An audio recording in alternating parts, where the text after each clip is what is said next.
여호와께서 모세에게 이르시되 바로의 마음이 완강하여 백성 보내기를 거절하는도다.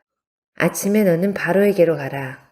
보라, 그가 물 있는 곳으로 나오리니 너는 나일 강가에 서서 그를 맞으며 그 뱀 되었던 지팡이를 손에 잡고 그에게 이르기를 히브리 사람의 하나님 여호와께서 나를 왕에게 보내어 이르시되 내 백성을 보내라. 그러면 그들이 광야에서 나를 섬길 것이니라 하였으나 이제까지 네가 듣지 아니하도다. 여호와가 이같이 이르노니 네가 이로 말미암아 나를 여호와인 줄 알리라. 볼지어다 내가 내 손의 지팡이로 나일강을 치면 그것이 피로 변하고 나일강의 고기가 죽고 그 물에서는 악취가 나리니 애굽 사람들이 그 강물 마시기를 싫어하리라 하라. 여호와께서 또 모세에게 이르시되 아론에게 명령하기를 네 지팡이를 잡고 네 팔을 애굽의 물들과 강들과 운하와 못과 모든 호수 위에 내밀라 하라.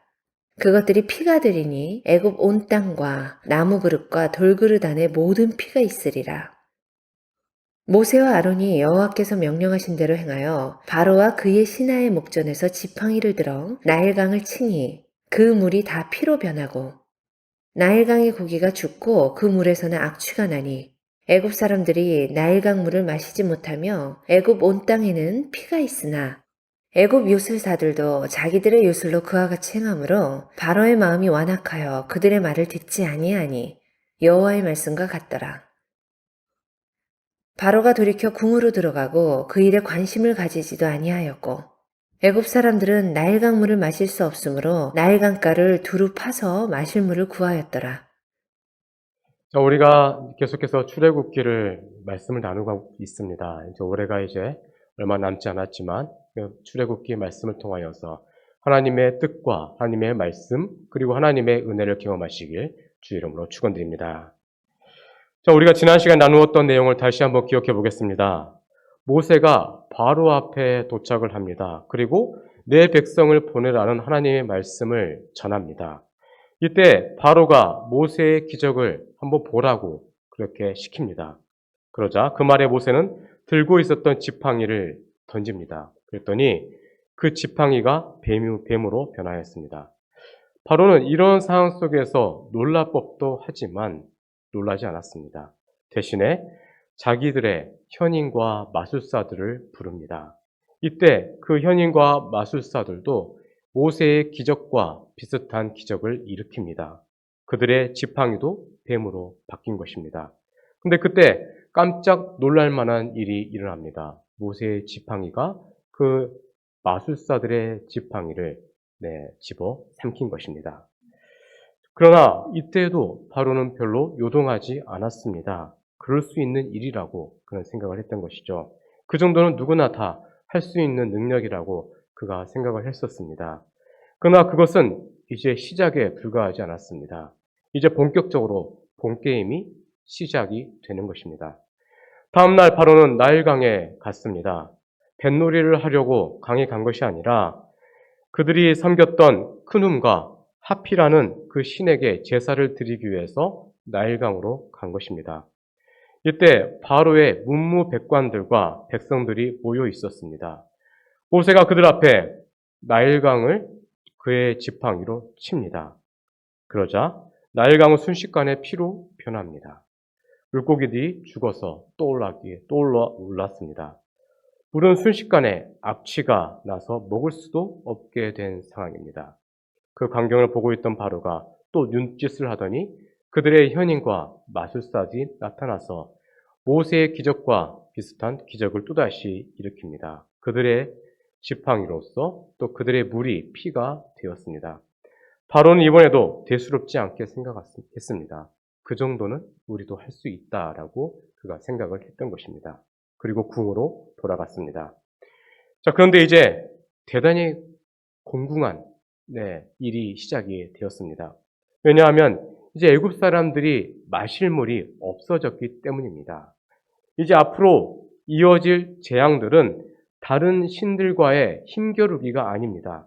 이제 하나님의 뜻을 온전히 알리는 거룩한 선포의 시간이 될 것이며 온 세상을 미혹하는 그런 헛된 죽은 사신과 허망한 것으로부터 해방이며 또 본질로 되돌아가는 회복의 사건이 될 것입니다. 오늘 본문의 내용의 메시지는 총 3가지로 이루어져 있습니다. 첫 번째로는 하나님의 명령이 나옵니다. 두 번째로는 그 명령이 이제 이루어지는 내용이 나오고, 세 번째로는 여기에 대한 바로의 반응이 나타납니다. 오늘 본문의 말씀을 통하여 여러분들을 향한 하나님의 뜻을 발견하시고 그리고 자신의 모습을 돌아보시는 시간이 되길 주의 이름으로 축원드립니다. 자, 첫 번째 메시지입니다. 첫 번째 메시지는 하나님의 명령에 대해서 기록하고 있습니다. 오늘 본문에서는 하나님의 백성을 보내지 않는 바로에게 재앙을 통하여 여호와가 하나님이심을 분명히 가르치는 내용이 기록이 되어 있습니다. 지금까지 바로는 그 모세를 통한 하나님의 말씀에 귀를 기울이지 않았습니다. 그러나 앞으로는 하나님의 말씀에 귀를 기울이지 않으면 안 되는 상황이 이제 본격적으로 시작이 되는 것입니다. 사람은 하나님의 말씀을 들어야 사는 존재입니다. 그래서 말씀을 듣지 않으면 결국에는 고난밖에 없다는 것을 분명히 뼈저리 경험하게 될 것입니다. 한 예화가 있습니다. 일본의 작가 중에 엔도 쇼사라는 사람이 있습니다. 이 사람이 쓴 책이 있는데 바다와 독약이라는 책입니다. 자, 2차 대전 막바지의 일본의 상황입니다. 일본의 후방 병원에서는 이 젊은 군의관 로다라는 사람이 거기에서 일을 하고 있었습니다. 군부의 명령에 따라서 미군 포로들을 받았습니다. 그리고 그들을 마취하고 생체 실험을 하였습니다. 한 번은 미군 포로를 잡아서 진단한 척하고 이제 당신이 병들었으니 수술을 해야 된다라고 권합니다. 처음에는 이 미군 포로가 의심을 합니다. 그러나 이렇게 생각을 하죠. 그래, 아군 의사나 적군 의사나 의사는 매 한 가지이기 때문에 한번 믿어보자 하면서 그 수술에 승낙을 합니다. 그러나 일본인 의사 로다는 미군 포로를 마취하여서 바로 생체 실험을 합니다. 그러나 이때 어디선가 반복된 소리가 들려옵니다. 그 소리는 죽였다라는 어디선가의 소리가 들려옵니다. 또 다른 한쪽에서는 나는 책임이 없다. 내가 한 것이 아니다. 누구도 안 할 수가 없었다. 나와는 상관이 없고 내 책임이 아니다라는 또 정반대의 소리가 들려왔습니다. 그 이후로 이 의사는 미쳤습니다. 그가 사람들의 그 내부의 장기를 보고 무서워서 그렇게 된 것은 아니었습니다. 자기가 죽이는 사람들의 그 내부 장기를 보고도 그는 무감각했었고 괴로워하지 않는 것에 대해서 스스로가 무서워한 것입니다. 사람 안에 있는 양심이 자기를 죽인 것입니다. 오늘 본문에서는 하나님의 재앙이 내리는 그 이유에 대해서 말씀하고 있습니다. 그것은 바로 바로의 양심이 바로 완강해서 백성 보내기를 거절했기 때문입니다.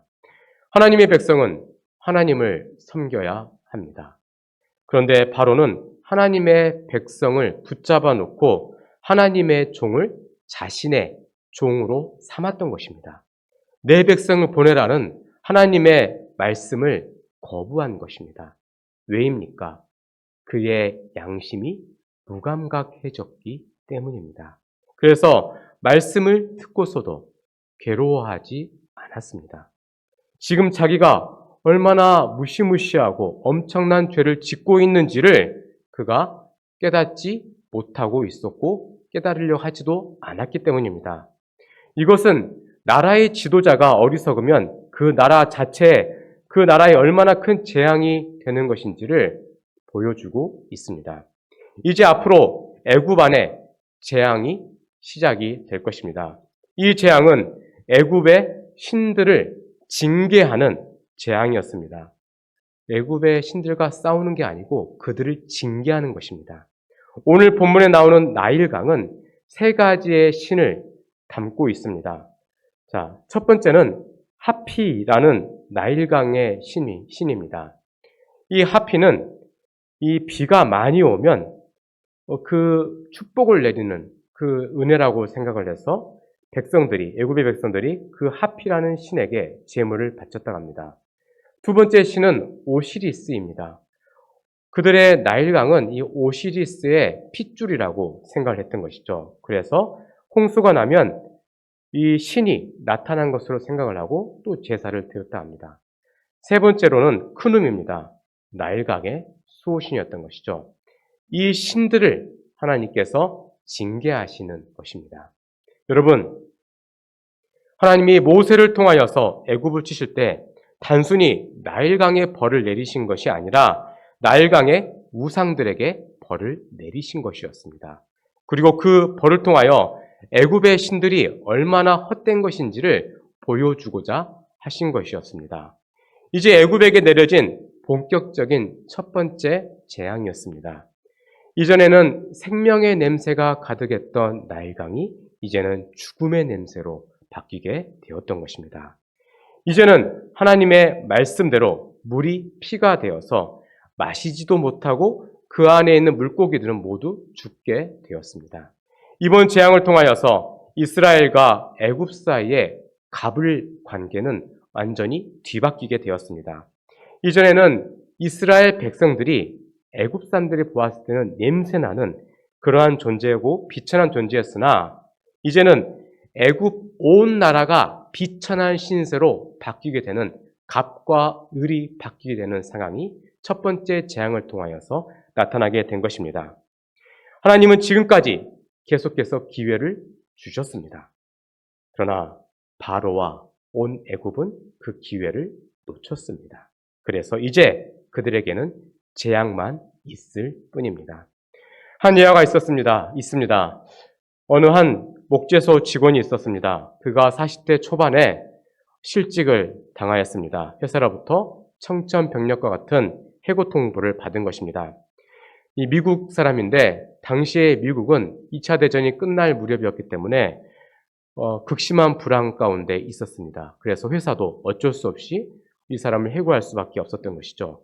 그런데 이 사람이 그 해고 통지를 받고 나서 생각을 했습니다. 그리고 기도했습니다. 하나님, 과연 이 해고 통지가 어떠한 의미가 있습니까? 하면서 기도를 했더니 하나님께서 뭔가 그에게 깨달음을 주셨습니다. 지금도 그렇지만 숙박업소는 미국이나 한국이나 그렇게 썩 좋은 이미지는 아닙니다. 네, 음란한 장소이죠. 그러한 곳을 이미지를 바꾸어야겠다는 그런 마음이 그에게 들더랍니다. 그래서 이 사람이 여관 체인을 만듭니다. 바로 홀리데이 인이라는 전 세계적인 숙박 체인 업체를 만듭니다. 바로 캐먼스 윌슨이라는 사람입니다.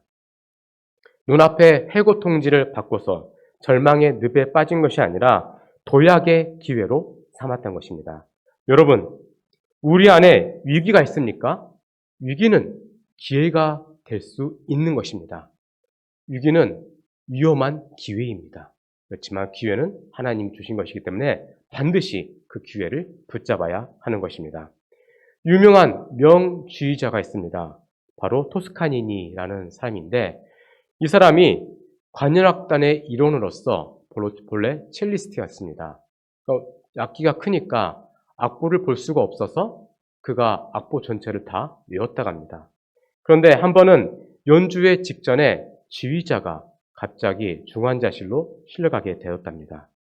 그래서 그 많은 그 오케스트라 직원 중에서 악보를 다 외웠던 사람은 토스카니니 한 사람밖에 없었기 때문에 그 사람이 19살의 나이에 지휘자로 그렇게 등단할 수가 있었다고 합니다.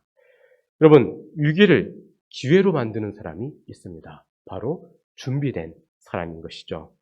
오늘 본문의 재앙에는 준비된 두 사람의 인물이 나옵니다. 먼저는 재앙을 시작하게 만든 모세라는 인물입니다. 모세는 하나님의 계획에 따라 미디안 광야에 가서 40년이라는 시간 동안 이스라엘 백성들을 이끌 수 있는 그러한 리더자로 철저하게 준비가 되었던 사람이었습니다. 그리고 또 한 사람의 준비된 사람이 있었는데 바로 바로입니다. 파라오이죠. 그는 그의 조상 때부터 쌓였던 죄가 있었습니다. 그렇다고 조상의 죄로 그가 징계를 받는 것은 아닙니다. 자신의 죄로 징계를 받는 것이죠. 이 사람 또한 재앙을 위해서 준비되었던 인물입니다. 한쪽은 하나님의 영광을 위해서 준비가 되었고 또 한쪽은 하나님의 재앙을 받기 위해서 스스로 준비된 사람이었습니다. 하나님은 아무런 죄가 없는 사람에게 죄를 내리신 분은 아니십니다. 대신에 죄가 다 쌓였을 때 그때까지 하나님께서는 기다리셨다가 그리고 때가 되면 마지막으로 말씀을 주십니다. 기회를 주시는 것이죠. 그리고 그래도 돌이키지 않는다면 확실한 징계를 반드시 주시는 것입니다. 자, 일부 학자들은 이 나일강의 피재앙이 주기적으로 일어나는 그런 자연적인 현상이라고 말하는 사람들도 있습니다. 상류에서 폭우가 내리면 물 안에 있었던 붉은 황토가 이제 내려오게 되는데 거기 안에 붉은 빛 박테리아라는 게 있답니다. 그래서 기록에 따르면 이러한 흙에 있는 박테리아 때문에 물이 붉게 되는 족조 현상이 가끔씩은 나타난다고 합니다. 자, 그런데 이 징계는 그러한 것이 아니었습니다. 만약에 그러한 족조 현상이었다면 파라오와 그의 신하들이 몰랐을 리가 없습니다. 이 재앙은 분명한 하나님의 징계였기 때문에 어느 누구도 뭐라 할 사람이 없었습니다. 자, 이 재앙은 하나님의 말씀으로부터 시작이 되었고 또 진행이 되었습니다. 분명한 하나님의 심판이었던 것입니다. 모든 것은 하나님의 말씀대로 분명히 이루어지게 되었습니다. 말씀에 기록된 대로, 말씀이 선포된 대로 모든 것들은 이제 진행이 될 것입니다. 이를 계획하신 분도 하나님이시요, 성취하시는 분도 하나님이십니다. 믿으십니까? 여러분은 이러한 전능하신 하나님을 온전히 믿으시길 간절히 소망합니다. 두 번째 메시지입니다. 하나님의 명령은 실행이 된다는 것입니다. 신명기 27장을 보면 이스라엘 백성들이 출애굽을 한 이후에 가나안 땅에서 해야 될 일에 대해서 말씀하고 있습니다. 이스라엘 백성들이 어떻게 해야 될지를 미리 말씀하신 것인데요. 하나님은 출애굽을 한 이후에 요단강에 들어가면 에발산의 위에 돌들을 세우라라고 말씀하십니다. 그리고 석회를 그곳에 바르라라고 명령하십니다. 그리고 여호와를 위하여 제단 곧 돌단을 쌓으라라고 말씀하시고 거기에서 번제를 드리라고 말씀하십니다. 그리고 그 다음에 하신 말씀이 분명히 기록되어 있는데 가장 중요합니다. 잠잠하여 들으라입니다. 무엇을 들으라 하겠습니까? 하나님의 말씀을 잠잠하여 들으라는 것입니다. 출애굽을 한 이후에 예배할 준비를 철저하게 한 이후에 그 말씀에 집중하여서 잠잠하게 들으라는 것입니다. 그렇습니다. 우리는 말씀을 들을 준비를 해야 합니다. 그리고 말씀이 우리의 심령 가운데 심겨질 수 있도록 우리는 그것을 새겨 들어야 하는 것입니다.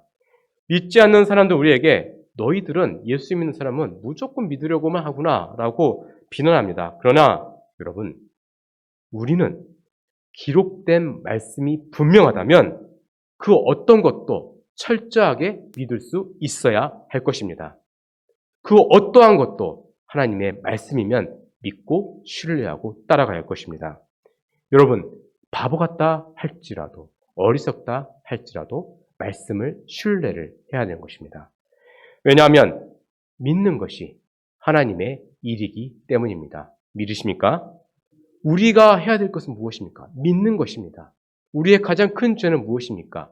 믿음 없음이 가장 큰 죄입니다. 오늘 본문을 보면 모세와 아론을 통하여서 일어난 거대한 역사가 이제 시작이 되었습니다. 하나님의 말씀대로 모든 일이 일어나기 시작한 것입니다.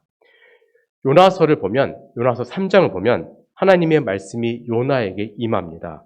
하나님은 니느웨에 못 가겠다는 요나를 붙잡으십니다. 요나에게 일어나 저 큰 성읍 니느웨로 가라. 가서 내가 명령한 바를 그들에게 선포하라 라고 그렇게 말씀을 주십니다. 여기에서 보면 여러분 요나서를 잘 보면 요나에게 말씀을 한 번만 주신 게 아닙니다. 계속해서 주십니다. 무슨 말입니까? 기회를 계속해서 주신다는 것입니다. 한 번으로 모든 것을 끝내지 않으시고 우리에게 한 번 더 기회를 주시는 하나님이십니다. 이 은총 때문에 우리가 하나님 앞에 다시 설 수가 있는 것입니다. 그래서 요나는 그 기회를 통하여서 하나님의 말씀대로 일어났습니다. 하나님이 말씀이 우리의 심령 가운데 들려질 때 그것이 부딪히게 되면 어떻게 해야 되겠습니까? 철저하게 내 것을 내려놓고 하나님의 말씀대로 바로 일어서야 하는 것입니다. 우리가 해야 될 일은 따지는 게 아니고 말씀을 믿고 말씀에 순종하는 것뿐입니다. 요나가 그 니느웨 성에 들어가서 말씀대로 하나님의 말씀을 선포합니다. 하룻길을 다니며 40일이 지나면 니느웨가 곧 무너질 것이라고 하나님 말씀을 선포했더니 왕부터 모든 백성, 심지어 짐승까지 회개했다라고 기록하고 있습니다.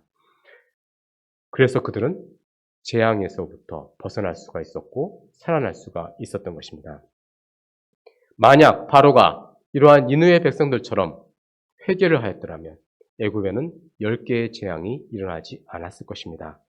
니느웨와 애굽의 사람들의 차이는 회개를 했느냐, 했지 않았느냐의 차이일 뿐입니다. 니느웨는 참으로 회개했습니다. 그렇기 때문에 하나님의 은총이 임하였던 것입니다. 역대하 7장 14절 보면 이런 말씀이 있습니다. 내 이름을 일컫는 내 백성이 그들의 악한 길에서 떠나 스스로 낮추고 기도하여 내 얼굴을 찾으면 내가 하늘에서 듣고 그들의 죄를 사하고 그들의 땅을 고칠지라 라고 말씀하고 있습니다. 이 말씀 그대로 니느웨 성이 회개하여 땅을 회복했던 것입니다. 바로도 이러한 모습으로 회개를 했어야 했습니다. 악한 길에서 떠나서 스스로 낮추고 기도하고 하나님의 얼굴을 구하면 하나님은 어떠한 죄가 있다 할지라도 모든 죄를 다 용서해 주시는 하나님이시라는 것입니다. 우리의 죄가 하나님과의 관계에 있어서 그 관계를 막고 있을 때 우리가 회개하면 그 기도는 하나님 앞에서 연락이 될 것이고 우리의 모든 죄를 다 사하여 주시며 그 관계가 회복이 될 것입니다. 여호와의 손이 짧아서 우리를 구원하지 못하심이 아닙니다. 여호와의 귀가 둔하여서 기도를 듣지 않음도 아닙니다. 우리의 죄가 하나님과의 그 사이에 그 거리를 넓혀놓은 것입니다. 우리의 사이를 갈라놓은 것이죠. 여러분, 지금 여러분들이 하고 있는 기도가 막히고 있습니까? 여러분들이 지금 하고 있는 그 기도에 응답받고 싶으십니까? 그 기도에 응답되기 위해서는 그 전에 하나님과 나 사이에 그 관계를 막고 있는 죄가 무엇인지를 살펴보아야 할 것입니다. 그리고 죄가 있다면 담대하게 죄를 버리고 회개해야 할 것입니다. 그러면 하나님께서는 우리의 기도를 들으시고 우리의 죄를 다 용서하시고 그리고 그 땅을 우리를 고쳐주시는 것입니다. 믿으십니까? 이것이 바로 부흥인 것입니다. 하나님의 백성이 참으로 겸비하여서 죄를 떠나고 주님 앞에 돌아올 때 하나님이 우리의 기도를 들으시고 치료하기를 시작을 하시는 것입니다. 각 개인과 가정을 고치시고 교회를 고쳐 주십니다. 우리가 살고 있는 공동체를 바꿔주시는 갱신의 역사를 주님께서 허락해 주시는 것입니다. 한 일화가 있습니다. 인도에서 선교 사역을 했던 수잔이라는 한 자매 선교사님이 계셨습니다. 이분은 미국에서 파송된 간호 선교사였습니다.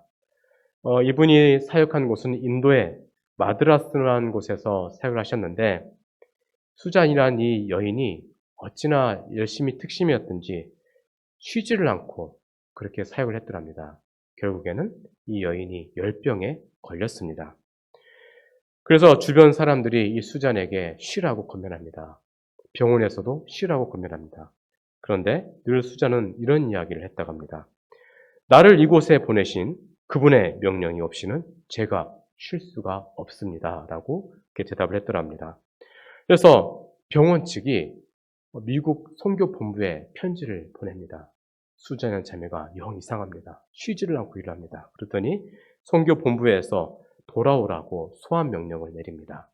그럼에도 불구하고 그 명령에 거부를 합니다. 결국에는 이 선교 본부에서 또 이 수자의 부모님에게 편지를 합니다. 이상합니다. 대개 따님이 지금 정상은 아닙니다. 돌아오게 하십시오 했는데 또 계속해서 거부하고 열병에 걸렸음에도 불구하고 계속 일을 하더랍니다. 선교본부 이런 답장을 했다고 합니다. 기록에 하면 선교본부에서 저를 인도 땅 마드라스에 올 수 있도록 모든 배려를 해주신 것에 언제나 고맙게 생각합니다. 나를 이곳에 보내주신 그분의 명령이 없이는 저는 한 발자국도 움직일 수 없습니다. 부모님에게도 비슷한 편지를 또 보냅니다.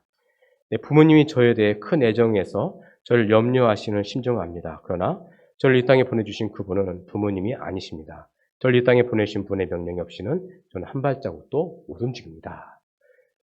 그래서 결국에는 이 병원에서 이 자매를 쫓아낼 수밖에 없었다고 합니다. 여인이 이제 거처할 곳이 없게 되었던 것이죠. 그래서 그 병이 있는 몸을 가지고 터벅터벅 어디론가 갑니다. 인도의 북쪽에 치따우라라는 곳에 갑니다. 이 마을은 열병 환자들과 그리고 여러 종류의 환자들을 수용하는 수용소가 있었던 곳이었다고 합니다.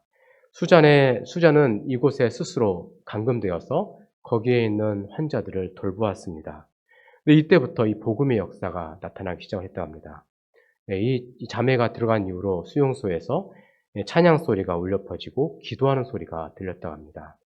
이 지옥 같은 수용소가 이제 복음의 장소로 변하기 시작을 한 것입니다.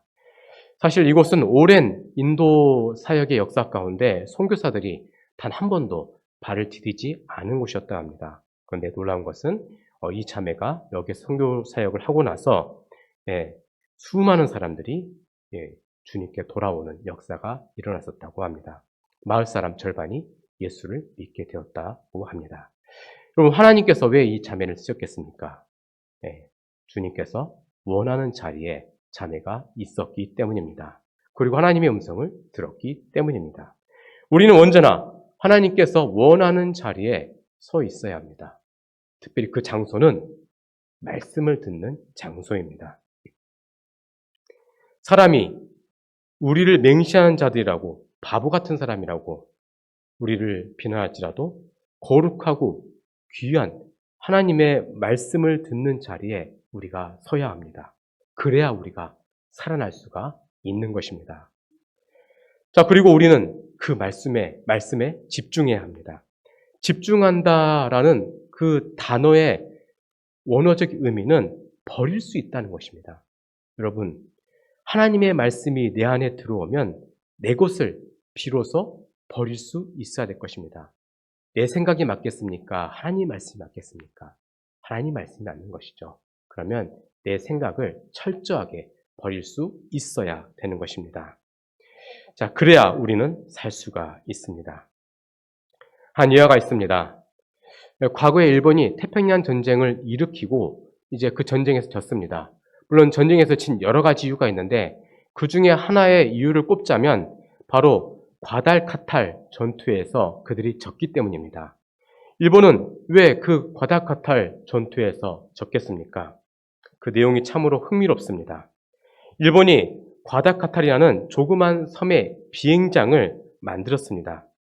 자, 미국이 이 첩보를 듣고 미 해병대를 급파합니다. 만약 여기서 일본이 비행장을 만들게 되면 이곳을 전초 기지로 사용하여서 남태평양 일대를 장악할 판이었기 때문입니다.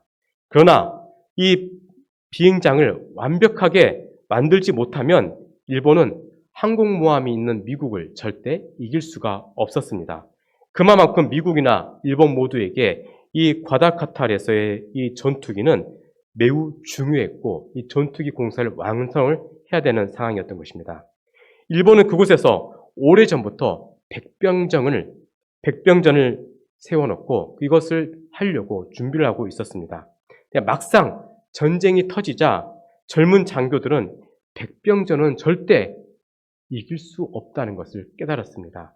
퇴각하여 지구전을 찾거나 그리고 화력전 중심으로 현대전을 해야 된다라고 주장을 했습니다. 그러나 나이 많은 할아버지 장군들은 그 말을 듣지 않았습니다. 원래 했던 대로 가자고 합니다. 그랬더니 결국 모든 군인들이 전멸을 하고 말았습니다. 여러분, 아무리 오랜 시간 준비했다 하더라도 상황이 맞지 않으면 포기하는 것이 옳은 것입니다. 오늘 본문의 파라오는 자신의 그 모든 것이 하나님 앞에서 소용이 없다는 것을 처음부터 알고 있었습니다. 게임이 안 되는 것이죠. 그러나 그는 오래전부터 누려왔던 것들을 버릴 수가 없었습니다. 그래서 바로는 10개의 재앙을 경험하게 되었고 엄청난 고통과 괴로움을 경험하게 되었던 것입니다. 사랑하는 성도 여러분, 하나님의 말씀이 우리에게 있습니다. 말씀이 우리에게 명령하시면 우리는 지금까지 누렸던 모든 것들을 버릴 수 있는 용기가 필요합니다. 하나님이 포기하라고 하면 포기하면 되는 것입니다. 이것이 우리가 살 길입니다.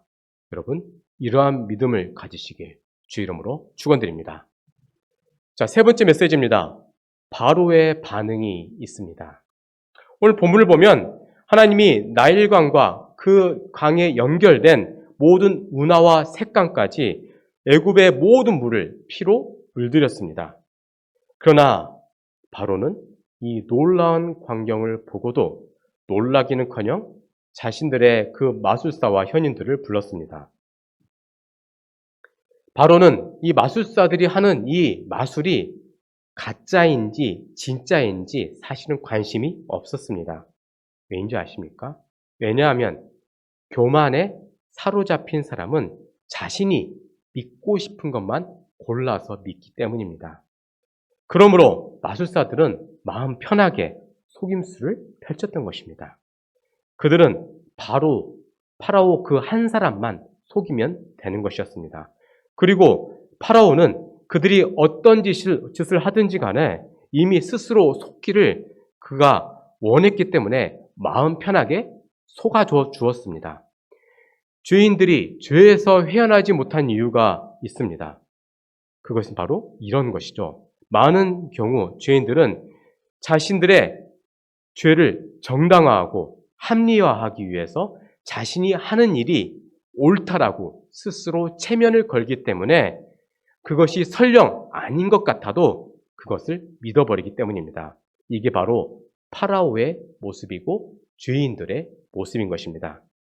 에레미야서 37장을 보면 선지자 에레미야가 감금을 당하는 내용이 나와 있습니다. 이것은 에레미야 그 선지자 한 사람을 가둔 것이 아니라 그것은 하나님의 말씀을 가둔 것이었습니다. 자, 이러한 말씀을 아무리 가둔다 할지라도 하나님의 말씀은 살아 역사하는 것입니다. 또 아합 왕 때의 일입니다. 그때 그 유명한 선지자 누가 있었습니까? 엘리야가 있었습니다. 엘리야에게는 하나님이 요단 앞 그릿 시냇가에 숨어라라는 말씀을 그에게 주십니다. 이는 하나님의 말씀이 이제 숨어버린 것입니다. 말씀을 가두어 버리는 시대, 말씀이 숨은 시대, 이것이 바로 암흑의 시대입니다. 깜깜한 시대이죠. 말씀이 숨어버리자 하늘에서는 비가 내리지 않았습니다. 말씀을 가두고 말씀이 숨겨진 시대는 바로 암흑의 시대가 되는 것입니다. 에레미야 37장을 다시 한번 보면 바벨론 왕이 세운 왕이 있었습니다. 허수아비 왕이 있었는데 그 이름하여 시드기야입니다. 시드기야는 자기를 세웠던 바벨론을 뒤통수를 칩니다. 그리고 애굽에게 달려갑니다. 거기에 가서 말과 군대를 구하여서 옵니다. 이에 바벨론 군대가 다시 침공을 하여서 예루살렘을 에워쌉니다. 다급해지자 이 시드기야 왕이 에레미야를 부릅니다. 너는 우리를 위하여서 우리 하나님 여호와께 기도를 하라라고 명령을 합니다. 그러자 에레미야 선지자가 백성들을 놓고 기도를 합니다. 그러자 곧 애굽에서 군인이 온다는 소문이 바벨론 사람들이 퍼지게 되었고 그리고 작전상 후퇴를 하게 됩니다. 이때 시드기야 왕은 바벨론 군대가 아주 떠나간 것으로 생각하여서 의기양양하였습니다. 이때 다른 거짓 선지자는 이런 얘기를 합니다. 이것은 우리가 예언한 대로 그대로 되었습니다. 우리가 생각했던 대로, 말했던 대로 되었습니다 하면서 자기들의 그 예언이 맞았다라고 주장을 하고 있습니다. 이러한 상황 속에서 하나님의 말씀이 에레미야에게 전해집니다. 에레미야서 37장 7에서 10절 보면 너를 도우려고 나왔던 바로의 군대는 자기 땅 애굽으로 돌아가겠고 갈대아인이 다시 와서 이 성을 쳐서 빼앗아 불사르리라. 여호와께서 이와 같이 말씀하시니라. 너희는 스스로 속여 말하기를 갈대아인이 반드시 우리를 떠나리라 하지 말라. 그들이 떠나지 아니하리라. 가령 너희가 너희를 치는 갈대아인의 온 군대를 쳐서 그 중에 부상자만 남긴다 할지라도 그들이 각기 장막에서 일어나 이 성을 불사르리라 라고 말씀하십니다. 여기서 주목할 부분이 있습니다. 스스로 속여입니다. 여러분 생각해 보면 몰라서 저지르는 죄는 사실 별로 없습니다. 다 알고 짓는 죄입니다. 그렇지 않습니까? 그래서 죄는 스스로 속이는 것입니다. 오늘 본문의 파라오는 모세가 어린 시절에 받았던 그 궁중에 그 철저한 교육을 받았던 그러한 엘리트입니다. 네, 그도 궁중에서 철저한 애국식 교육을 받았던 사람이기 때문에 절대로 어리석은 사람은 아니었습니다. 그러나 그는 자신이 믿고 싶은 것만 파라오는 골라서 믿고 그것이 진실이라고 믿음으로써 다시 그 예언이 올 것을 그는 믿지 않았던 것이죠. 시드기야 왕 시대 모든 사람들이 속으로는 바빌론 군대가 다시 올 것을 알고 있었습니다. 그러면서 하나님께 항복하기 싫어서 안 온다라고 스스로를 속였던 것입니다. 오늘 본문의 파라오는 애써서 진실을 부정하는 그러한 모습이 나옵니다. 그러나 그렇다고 해서 하나님의 계획과 섭리가 멈추는 것은 절대 아닙니다. 하나님이 시작하시면 그 뜻은 반드시 성취가 되기 때문입니다. 하나님은 이제 바로에게 재앙들을 하나씩 보여주실 것입니다. 어느 누구도 부정할 수 없는 무섭고 위대한 하나님의 구원의 역사가 이제 그 앞에 진행되는 것을 파라오가 보게 될 것입니다. 오늘 우리를 대적하는 사람들이 있습니다. 그들은 밤낮 우리를 정죄하고 고발하고 비판합니다. 그러나 결국 나중에 그들이 정죄받게 될 것이고 그들이 고발당하게 될 것이며 그들이 비판당하게 될 것입니다. 나중에는 자기가 단두대에 매달리게 되는 것입니다. 마태복음 7장 2절 말씀에 다음 같은 말씀이 있습니다. 함께 읽겠습니다. 시작. 너희가 비판하는 그 비판으로 너희가 비판을 받을 것이요 너희가 헤아리는 그 헤아림으로 너희가 헤아림을 받을 것이니라. 아멘. 여러분 무엇으로 이 세상에서 심고 있습니까? 우리는 참으로 하늘의 것을 심어야 할 것입니다. 말씀과 성령의 인도하심을 따라서 하나님의 사람에게 찾아가서 격려하고 말씀을 증거하며 낙심한 사람들을 바로 세워주는 사람이 되어야 할 것입니다. 자, 성도 여러분, 하나님이 주신 인생의 시간에 하나님을 섬기고 주의 나라와 주의 영광을 위해 살아가시길 소망합니다. 우리에게 심판의 날이 이제 머지 않았습니다. 스스로 속이는 사람에게는 반드시 재앙이 임하게 될 것입니다. 반대로 하나님을 바로 알고 선한 것을 심는 사람들에게는 반드시 하나님의 축복이 있을 것입니다. 이러한 축복의 주인공들이 되시길 주의 이름으로 축원드립니다. 기도하겠습니다. 우리를 사랑하시고 우리와 함께 하신 하나님, 우리가 주의 말씀대로 행하길 원합니다. 그리하여 위기를 기회로 만들어가게 하시고 하나님의 인도하심을 받는 우리 공동체가 개인과 공동체가 되게 해주시옵소서. 하나님이 포기하라고 하시면 포기할 수 있는 믿음과 담대함을 주셔서 모든 것이 주의 뜻대로 선하고 아름답게 진행되게 하여 주옵소서. 그리고 늘 진리를 드러내게 하시고 진리로 우리 공동체가 하나 되게 하여 주옵소서. 감사드리며 예수님 이름으로 기도드렸습니다. 아멘.